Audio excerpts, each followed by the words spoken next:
నీ సంకటములు కుదుర్చు యెహోవాను నేనే. సంకటమనగా జబ్బు. నీ సంకటములు కుదుర్చు యెహోవాను నేనే. దేవుని ద్వారా కాక ఏ ఇతరమైనదియునైనా ఏదైనా ఉంటే అప్పుడు దేవుడు పొరపాటు చెప్పినట్టే. దేవుడు చెప్పినది నెరవేరుతుంది ఖచ్చితంగా. యేసుక్రీస్తు నిన్న నేడు నిరంతరము ఏకరీతిగా ఉన్నాడు.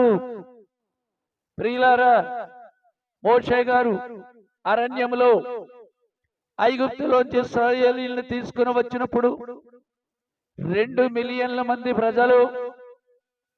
మోషే గారు ప్రయాణములో వృద్ధులున్నారు,